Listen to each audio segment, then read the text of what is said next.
Good morning students. How are you? Welcome to all of you in physics class. Students, हमने 2C chapter को start किया हुआ है जिसका नेम है वेक्टर. ठीक है, हमने स्टडी कर लिया था what is vector, types of vector, position vector, displacement vector, addition of vector. ठीक है, आज हम स्टडी करेंगे importance fact of vector addition. So students, आज का हमारा टॉपिक है important fact of vector addition. ठीक है, इसके हमने डिस्कस किया था हम वेक्टर को ऐड कर सकते हैं, सबट्रैक्ट कर सकते हैं, बट उसके लिए भी कुछ रूल हैं. फर्स्ट रूल क्या है? Vector of the same nature along can be added.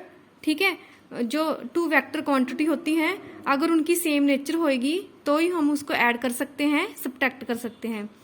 ठीक है, let us example force can not be add with the displacement. हम फोर्स को डिस्प्लेसमेंट के साथ ऐड नहीं कर सकते, सबट्रैक्ट नहीं कर सकते. इसको हम एग्जांपल के थ्रू स्टडी करते हैं. हमने डिस्कस किया है अगर टू फिजिकल क्वांटिटी जो कि वेक्टर फिजिकल क्वांटिटीज होती हैं अगर वो सेम नेचर की होंगी तो ही हम उसको ऐड कर सकते हैं. ठीक है, देखो एग्जांपल, लेट अस सपोज मेरे पास टू फोर्स है F1 एंड F2. इसको हम ऐड कर सकते हैं.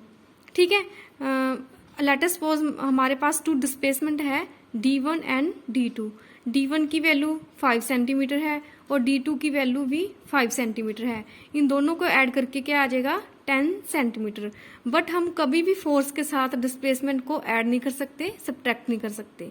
ठीक है, लेट अस सपोज हमारे पास फोर्स 5 न्यूटन है, डिस्प्लेसमेंट 5 सेंटीमीटर है. इन दोनों फिजिकल क्वांटिटी जिनकी नेचर डिफरेंट होती है इसको हम ऐड नहीं कर सकते. मतलब कि अगर टू फिजिकल क्वांटिटी जो कि सेम नेचर की होएगी तो ही हम उसको ऐड कर सकते हैं, सबट्रैक्ट कर सकते हैं. नेक्स्ट हम डिस्कस करते हैं vector addition is associative and vector addition is commutative. सबसे पहले हम कम्यूटेटिव क्या होता है, एसोसिएटिव क्या होता है, इसका मीनिंग देख लेते हैं. सबसे पहले कम्यूटेटिव लॉ क्या होता है? लेट अस सपोज हमारे पास टू फिजिकल क्वांटिटी है F1 एंड F2. हम फोर्स की एग्जांपल लेके चल रहे हैं. ठीक है, F1 की वैल्यू 5 न्यूटन है, F2 की वैल्यू 10 न्यूटन है. सबसे पहले कम्यूटेटिव लॉ का क्या मीनिंग होता है? A plus B is equal to B plus A. ठीक है, मतलब अगर हम पहले F1 को राइट करें फिर बाद में F2 को राइट करें, वो किसके इक्वल होएगा? अगर हम पहले F2 को राइट कर रहे हैं फिर बाद में F1 को राइट कर रहे हैं. ठीक है, मान लो हमारे पास टू फोर्स है, एक 5 न्यूटन एक 10 न्यूटन. इसको चाहे हम 5 प्लस 10 ऐड करें चाहे हम 10 प्लस 5 ऐड करें, इन दोनों का रिजल्ट सेम आएगा. कम्यूटेटिव का मतलब होता है A plus B is equal to B plus A. ठीक है, अगर हम इन दोनों को सोल्व करके देखेंगे कम्यूटेटिव लॉ में, एडिशन के केस में कम्यूटेटिव लॉ ओबे होता है. ठीक है, अब हम मीनिंग देख लेते हैं एसोसिएटिव लॉ का क्या मीनिंग होता है. लेट अस सपोज हमारे पास फोर्स की 3 वैल्यू है 5 Newton, 10 Newton and 50 Newton. Associative law इसकी स्टेटमेंट ये वाली है. एसोसिएटिव लॉ का क्या मीनिंग होता है? A प्लस बी ब्रैकेट में राइट करेंगे plus C is equal to A plus B plus C को हम ब्रैकेट में राइट करेंगे. क्योंकि हमें पता है ब्रैकेट को ओपन करने के लिए भी कुछ रूल होते हैं. सबसे पहले हम ब्रैकेट ओपन करते हैं. ठीक है, लेट अस सपोज हमारे पास फोर्स की 3 वैल्यू है 5 न्यूटन, 10 न्यूटन एंड 50 न्यूटन. ठीक है, एसोसिएटिव लॉ का मतलब क्या होता है? अगर A प्लस बी ब्रैकेट में plus C is equal to A plus B plus C, ये दोनों इक्वल आएंगे. ठीक है, इसका क्या मीनिंग है? पहले हमने A की वैल्यू राइट कर दी, फिर B की, फिर C की. ठीक है, फिर इधर पहले A की वैल्यू राइट कर दी और B की राइट कर दी, C की राइट कर दी. मतलब लेफ्ट हैंड साइड पे तो A प्लस बी को ब्रैकेट में रखा है, राइट हैंड साइड में B प्लस C को हमने ब्रैकेट में रखा है. ठीक है, इन दोनों को ऐड करके क्या आ गया? 15 न्यूटन. क्योंकि मोड मास रूल के अकॉर्डिंग सबसे पहले हम ब्रैकेट को ओपन करते हैं. ठीक है, और इसमें से हमने 15 न्यूटन को ऐड कर दिया, हमारा आंसर आ गया 30 न्यूटन. ठीक है, अब देखो बोर्ड मास रूल के अकॉर्डिंग सबसे पहले हम ब्रैकेट को ओपन करेंगे, पहले हम इन दोनों को सोल्व करेंगे. क्या आ गया? 25 के साथ हम 5 प्लस ऐड करेंगे तो क्या आ गया? 30 न्यूटन। इसका मतलब क्या हुआ, वेक्टर एडिशन एसोसिएटिव लॉ को फॉलो करता है और कम्यूटेटिव लॉ को फॉलो करता है। अब हम इसका प्रूफ सोल्व करते हैं। सबसे पहले हम प्रूफ करते हैं वेक्टर एडिशन इज कम्यूटेटिव। इसका क्या मीनिंग होता है, a plus B is equal to B plus A. देखो हमने 2 वेक्टर कंसीडर कर लिए, a vector and v vector. a vector को हमने मतलब कि ट्रायंगल की OP साइड से रिप्रेजेंट कर दिया, वेक्टर v को हमने ट्रायंगल की PQ साइड से रिप्रेजेंट कर दिया। सबसे पहले हम ट्रायंगल लेके कंसीडर करेंगे, बाद में हम ये 2 लाइन ड्रा करेंगे, ठीक है। ट्रायंगल ऑफ वेक्टर के अकॉर्डिंग क्या होता है, अगर 2 वेक्टर सेम डायरेक्शन में होते हैं, जो उसका रिजल्टेंट आएगा वो ऑपोजिट डायरेक्शन में होएगा और ट्रायंगल की थर्ड साइड होएगा, ठीक है। देखो ध्यान से, A और B सेम ऑर्डर में है, ठीक है। जो इसका रिजल्टेंट आएगा वो ट्रायंगल की थर्ड साइड आएगा और ऑपोजिट ऑर्डर मतलब कि इस साइड में आएगा, ठीक है। हमने क्या प्रूफ किया, OPQ। सबसे पहले हमने एक ट्रायंगल को कंसीडर किया OPQ, ठीक है। ट्रायंगल ऑफ वेक्टर के अकॉर्डिंग क्या आएगा, OQ is equal to OP plus PQ, ठीक है। OP की वैल्यू पुट कर दी, PQ की वैल्यू पुट कर दी और OQ की वैल्यू पुट कर दी, ठीक है। OQ क्या है, इन दोनों का सम। इसको हमने इक्वेशन 1 से रिप्रेजेंट कर लिया। अब हम मतलब कि इसके पैरेलल लाइन ड्रा कर लेंगे और इसके पैरेलल लाइन ड्रा कर लेंगे। इसकी डायरेक्शन अपवर्ड है इसलिए इसकी डायरेक्शन भी अपवर्ड होएगी, इसकी डायरेक्शन लेफ्ट टू राइट है इसलिए इसकी डायरेक्शन भी लेफ्ट टू राइट आएगी, ठीक है। इसका मैग्नीट्यूड A है, इसका मैग्नीट्यूड भी A आएगा। इस साइड का मैग्नीट्यूड B है इसलिए इस साइड का मैग्नीट्यूड भी B आएगा, ठीक है। मतलब कि हमने इक्वल वेक्टर कंसीडर कर लिए A और B का, ओके। अब देखो ध्यान से, B और A 2 साइड सेम ऑर्डर में है, ठीक है, इसलिए इन दोनों का रिजल्टेंट क्या होएगा, OQ। इसलिए हम इस लाइन को हमने कंसीडर नहीं करना, ये तो वैसे ड्रा होगी थी गलती से। ट्रायंगल कंसीडर कर ली OSQ, ठीक है। ट्रायंगल ऑफ वेक्टर के अकॉर्डिंग क्या होता है, अगर 2 साइड ट्रायंगल की सेम ऑर्डर में होती है, इन दोनों का सम ट्रायंगल की थर्ड साइड आएगा और ऑपोजिट ऑर्डर में होएगा। देखो अगर हम मूव करते हैं, ऐसे मूव कर रहे हैं, ये दोनों सेम ऑर्डर में है बट ये लाइन ऐसे ऑर्डर में, मतलब कि इसकी डायरेक्शन ऐसे है, ऐसे नहीं है, ठीक है। अब देखो OSQ, ठीक है, इसको हमने सोल्व करना है। OS plus SQ is equal to OQ, ठीक है। अब हमने वैल्यू पुट कर दी दोनों की, OS और SQ की। B प्लस A किसके इक्वल आ गया, OQ के। OQ क्या है, B प्लस A, ठीक है। इसको हमने 2 से रिप्रेजेंट कर दिया। अब देखो ध्यान से, फ्रॉम इक्वेशन 1 एंड 2, ठीक है। अगर चाहे हम A प्लस B कंसिडर करें, अगर चाहे हम B प्लस A कंसिडर करें, तो दोनों की वैल्यू क्या है, सेम है ना।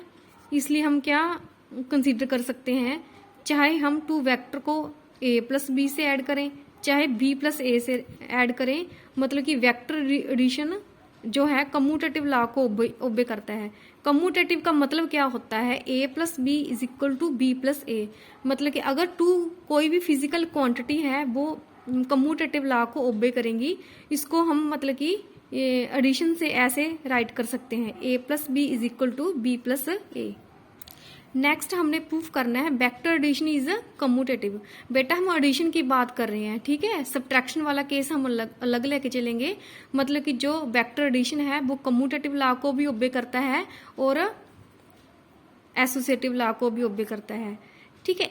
जैसे कम्यूटेटिव में हम 2 वेक्टर लेके चले थे ना, A एंड B, एसोसिएटिव में हम 3 वेक्टर लेके चलेंगे, A B C, क्योंकि एसोसिएटिव लॉ क्या होता है, A प्लस B, ठीक है, बाद में C इज इक्वल टू पहले A फिर B प्लस C। मतलब कि पहले तो हमने A प्लस B को ब्रैकेट में रखा, इस साइड हमने B प्लस C को ब्रैकेट में रखा, ठीक है। एग्जाम्पल के थ्रू तो हमने प्रूफ कर दिया है। अब हम प्रूफ करते हैं डायग्राम के थ्रू, जो वेक्टर एडिशन है वो कम्यूटेटिव लॉ को ओबे करते हैं, ठीक है। इसको प्रूफ करने के लिए सबसे पहले हम 3 वेक्टर कंसीडर करेंगे, A vector, B vector and C vector.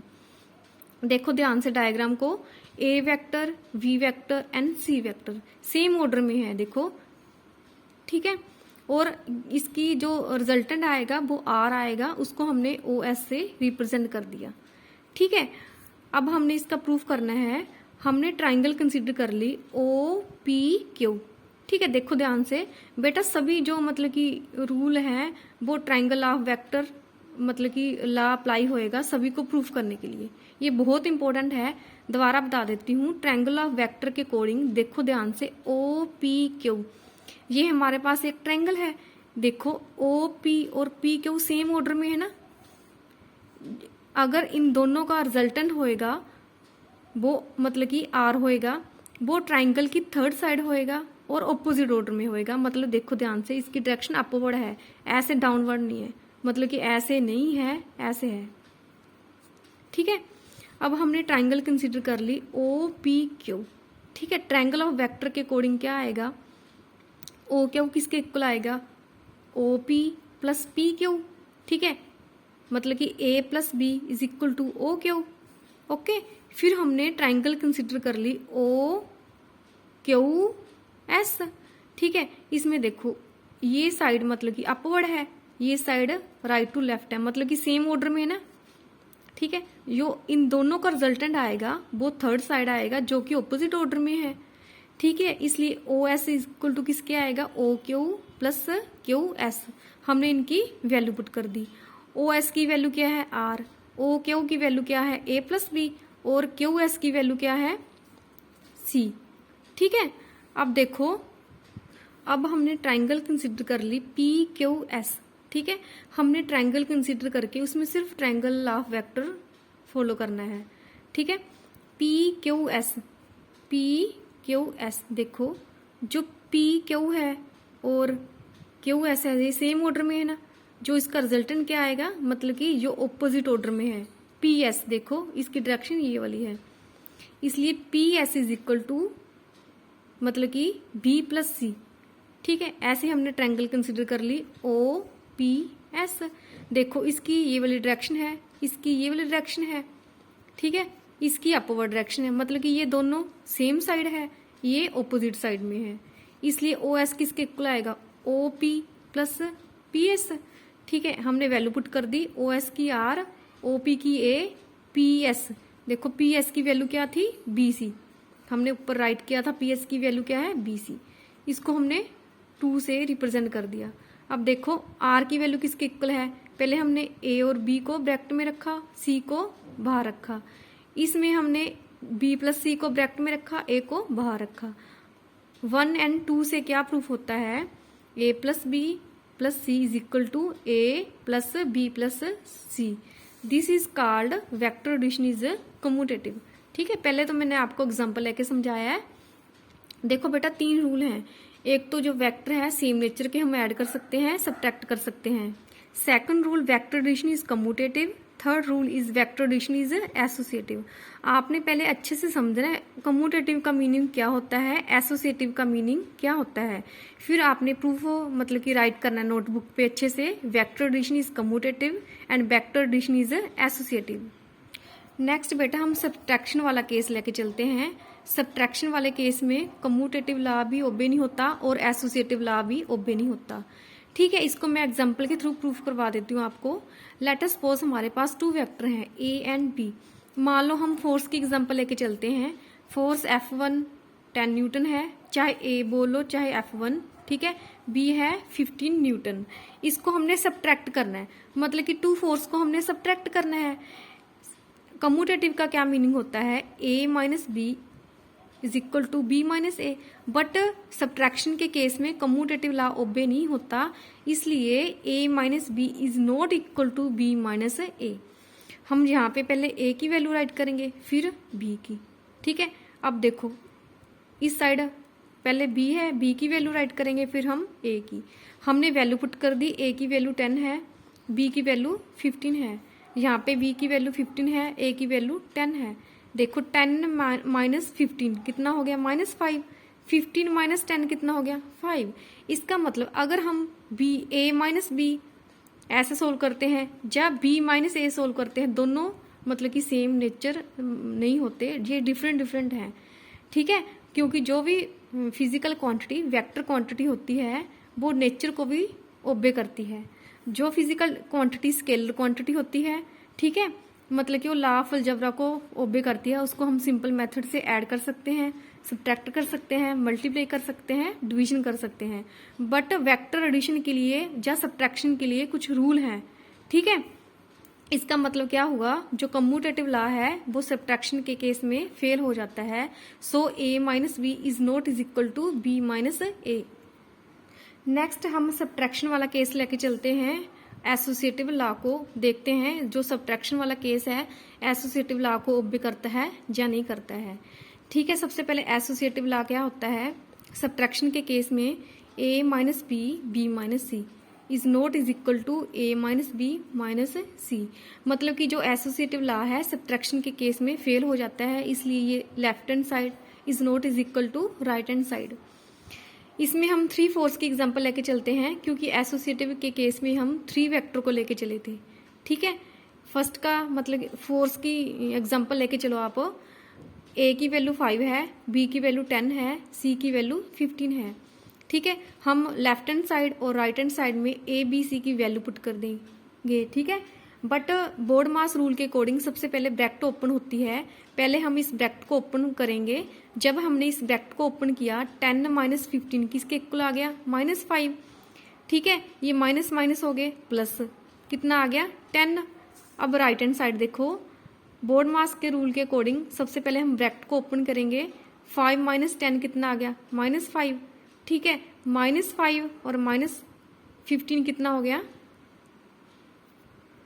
-20। अब हमें क्या प्रूफ होता है, left hand side is not is equal to right hand side.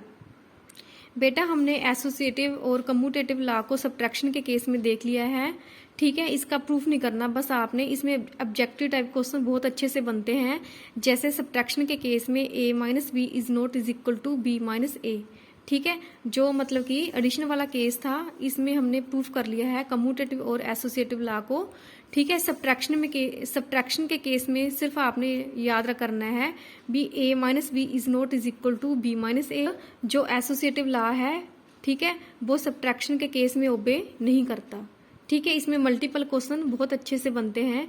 ये मल्टीपल क्वेश्चन के लिए बहुत इंपॉर्टेंट आर्टिकल है। जो वेक्टर एडिशन है उसमें कम्यूटेटिव और एसोसिएटिव दोनों लॉ ओबे होते हैं।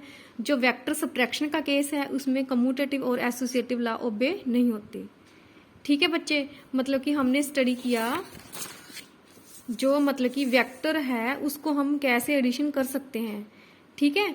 हमने 3 रूल को स्टडी किया, मतलब कि एक तो सेम नेचर को ऐड कर सकते हैं, सब्ट्रैक्ट कर सकते हैं, सेकंड कम्यूटेटिव लॉ को, ठीक है, थर्ड एसोसिएटिव लॉ को, ठीक है। पहले हमने एग्जांपल लेके एक्सप्लेन किया, फिर हमने डायग्राम के थ्रू प्रूफ किया, ठीक है बच्चे। आपने अच्छे से इसके नोट्स बनाने हैं। कोई भी प्रॉब्लम हो तो मेरे साथ शेयर करनी है। Okay, thank you, have a nice day.